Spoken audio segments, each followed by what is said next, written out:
मित्रांनो, फार कमी सिनेमांच्या शेवटी असं होतं की बसल्या जागेवरून उठावंच वाटत नाही. डोकं सुन्न होतं, हातपाय निष्प्रभ झाल्यागत होतात, काही सुचत नाही.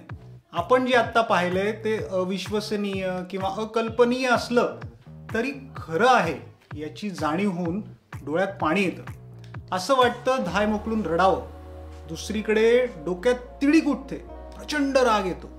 वाटतं उठावं आणि फाडून काढावं पडद्यावर दिसणाऱ्या त्या नराधमाला, त्या राक्षसाला. पण अखेरीस काहीच करू शकत नसल्याने हताश होऊन आपण सिनेमागृहातून बाहेर पडतो. मित्रांनो, हा अनुभव असणार आहे छावाचे एंड क्रेडिट्स जेव्हा पडद्यावर येतात आणि आपण सिनेमागृहातून बाहेर पडतो तेव्हा.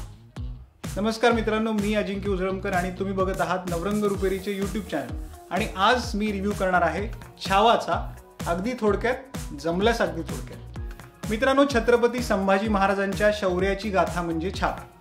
छत्रपती शिवाजी महाराजांच्या मृत्यूच्या वार्तेने आनंदित झालेल्या मुघल सम्राट औरंगजेबचा हा आनंद संभाजी महाराज फार काळ टिकू देत नाहीत. इथून कथानकाची सुरुवात होते मित्रांनो. बुऱ्हाणपूर हे गाव जे मुघलांच्या आर्थिक सत्तेचा कणा आहे, तो जेव्हा संभाजी महाराज मोडून काढतात तेव्हा औरंगजेबाला संभाजी महाराज काय कळून चुकतं आणि मग तो आपल्या भल्या मोठ्या लाखोच्या सैन्याला घेऊन दख्खनकडे म्हणजे दक्षिणेकडे कूच करतो. यानंतर मुघल सैन्य आणि संभाजी महाराजांच्या नेतृत्वाखाली मराठ्यांची फौज यांच्यामध्ये ठिकठिकाणी झालेली युद्धे आणि अखेरीस संगमेश्वर येथे स्वकीयांनी केलेला दगाफटका, त्यातून महाराजांचे औरंग्याच्या तावडीत सापडणं आणि अखेरीस अतोनात छळ, या क्लायमॅक्स पर्यंत चित्रपट पोहोचतो.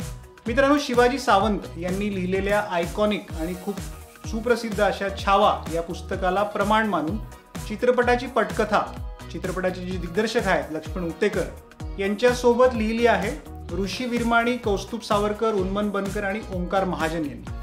मित्रांनो, पटकथाकारांची तब्बल 5 जणांची टीम असूनही अपेक्षित अशी उत्तम पटकथा लिहिण्यात ही टीम कमी पडली आहे असे हे अत्यंत खेदाने नमूद करावे लागते. सगळंच असं वरवर आणि तुटक तुटक दाखवल्याने छावा हा रोमहर्षक किंवा सळसळत्या उत्साहाने भरलेला अनुभव तेवढा देऊ शकत नाही. पटकथेतील बहुतांश प्रसंगांना लेखकांनी आणि दिग्दर्शकांनी नीटसे स्पष्टीकरण न दिल्याने पडद्यावर जो केवळ संघर्ष अथवा युद्धांचे प्रसंग दिसतात आणि त्यातून ॲक्शन दृश्यांची रेलचेल दिसते.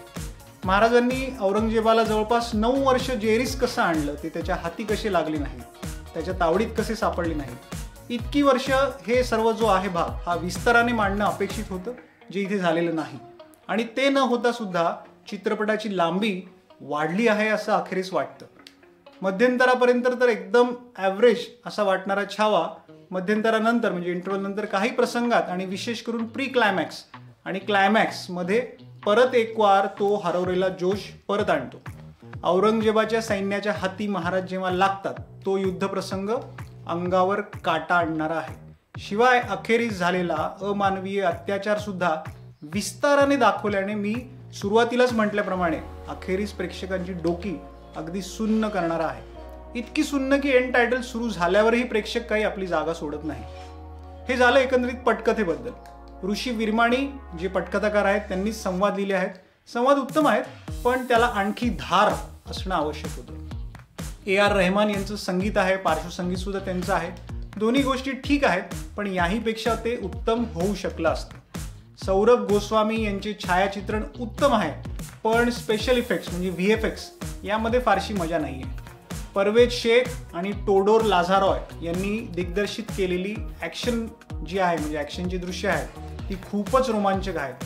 खास करून सुरुवातीला बुऱ्हाणपूरची जी लूट आहे आणि प्री क्लायमॅक्समधील जी ॲक्शन आहे ती तर क्या कहने. ॲव्हरेज अशा पटकथेला जशी ही ॲक्शन दृश्य तारून नेतात मित्रांनो, त्याचप्रमाणे आणखी एक महत्त्वाचा फॅक्टर जो चित्रपटाला तारून नेतो तो म्हणजे विकी कौशल आणि त्याचा दमदार आणि अंगावर रोमांच उभं करणारा झकास अभिनय. विकीने महाराज साकारले नाहीये, तर तो महाराजांची भूमिका जगलाय.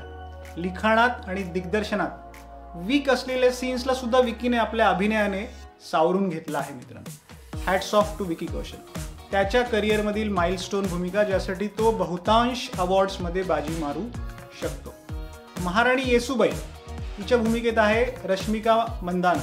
मला खरं तर तिची झालेली निवडच या भूमिकेसाठी काही पटली नाही. रश्मिकानेही अगदी प्रामाणिकपणे भूमिका साकारण्याचा प्रयत्न जरी केला असला तरी तिच्या जागी ना एखादी मराठी अभिनेत्री असती तर आणखी उत्तम झाला असतं असं मला वाटतं. अक्षय खन्ना औरंगजेबाच्या भूमिकेत एकदम सुपर्ब झकास. विकी नंतर सिनेमात लक्षवेधी ठरलेत ते दोघे म्हणजे सरसेनापती हंबीरराव मोहिते म्हणून आशुतोष राणा, तर कवी कलशच्या भूमिकेत विनीत कुमार सिंग. दोघांनीही अत्यंत सुंदर साकारल्या आहेत या भूमिका. खास करून विनीत कुमार सिंगचा जो कलश आहे म्हणजे कवी कलश जो आहे तो या सिनेमातलं सरप्राईज आहे. सोयराबाईच्या व्यक्तिरेखा जी दिव्या दत्ताने साकारली आहे तिचा म्हणावा तसा इम्पॅक्ट होत नाही. भले दिव्याचा अभिनय मात्र चांगला आहे. इतर कलाकारांमध्ये संतोष जुवेकर, डायना पेंटी हे सर्व ठीक आहे. तर मित्रांनो, एकंदरीत लिखाणात घसरलेला छावा, लास्टिंग इम्पॅक्ट म्हणजे शेवटचा जो इम्पॅक्ट असतो तो पॉझिटिव्ह देण्यात तसा बऱ्यापैकी यशस्वी होत असला तरी याहीपेक्षा खूप उत्तम होऊ शकला असता. काही कथा आपल्या पुढच्या पिढीला सांगणं गरजेचे असतात. त्याकरिता छावा आपल्या संपूर्ण कुटुंबासह जरूर बघा. शेवटी अस्वस्थ करून आपण अजूनही कुठे चुकतोय का याचं भान करून देईल हा चित्रपट. आउट ऑफ 5 मी याला देईल 3.5 3.5 स्टार्स. मित्रांनो, तुम्हाला आमचा छावाचा रिव्ह्यू कसा वाटला मला नक्की सांगा आणि नवरंग रुपेरीच्या यूट्यूब चॅनलला सबस्क्राईब नक्की करा. धन्यवाद.